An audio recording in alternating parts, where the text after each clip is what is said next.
Vous connaissez peut-être la chanson « Ce soir, nous allons danser, sans chemise, sans pantalon ».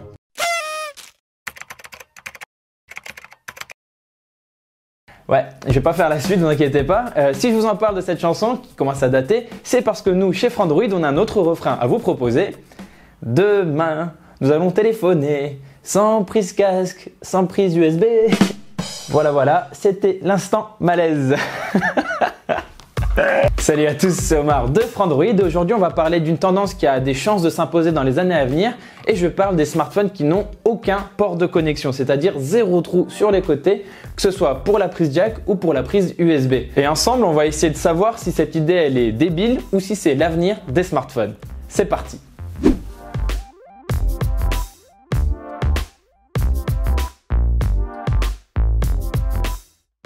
Alors on va le dire tout de suite, il est peut-être encore un petit peu tôt pour parler de vraies tendances ou alors on va parler de début de tendance parce que pour l'instant il n'y a que 2 marques qui, on va dire, ont vraiment officialisé leur concept de smartphone sans prise casque et sans port USB. Il y a d'abord Meizu qui serait apparemment bientôt prêt à commercialiser son Meizu 0 et il y a aussi Vivo qui travaille sur un prototype baptisé Apex 2019 et là il aura en plus la particularité d'avoir un lecteur d'empreintes sous tout l'écran. Ça veut dire que tout l'écran serait un capteur d'empreinte en fait. Et à côté de ça, on ne va pas oublier non plus Motorola qui a déposé un brevet pour un concept similaire. Donc voilà le projet. Alors évidemment, vous le savez déjà, il y a plein de smartphones qui n'ont pas de prise jack. Depuis que Apple a popularisé cette tendance avec l'iPhone 7, plein de constructeurs ont voulu faire pareil et ont tout simplement supprimé cette entrée. Et ça, on y est déjà habitué. Par contre, la prise USB, que ce soit USB-C ou micro USB, si elle disparaît, alors là, ce serait vraiment une première. Et ce serait un pas plus marqué que jamais vers le remplacement de la charge filaire classique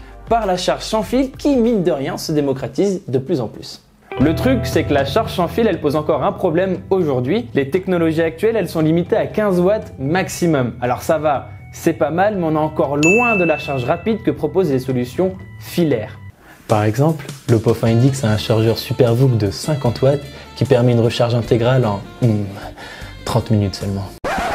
Le souci de la charge sans fil à l'heure actuelle, c'est qu'elle a tendance à chauffer si elle monte en puissance. Pour le dire autrement, plus on met de watts, plus ça chauffe, plus c'est dangereux. C'est d'ailleurs pour ça que OnePlus n'a toujours pas de charge sans fil. Et en gros, ils disent, tant que ce n'est pas aussi efficace que la charge filaire rapide, on n'en veut pas. Résultat des courses, en faisant des smartphones sans aucune connexion filaire possible, les constructeurs vont devoir faire des sacrifices sur la rapidité de la charge. Ou alors, ils ont une petite solution miracle sous le coude pour y remédier. D'ailleurs, on sait qu'il y a des marques comme Xiaomi qui travaillent déjà sur des charges sans fil à 50 watts, mais pour l'instant, on ne sait pas encore ce que ça va donner. Donc voilà, ce sont quelques pistes intéressantes à explorer dès aujourd'hui.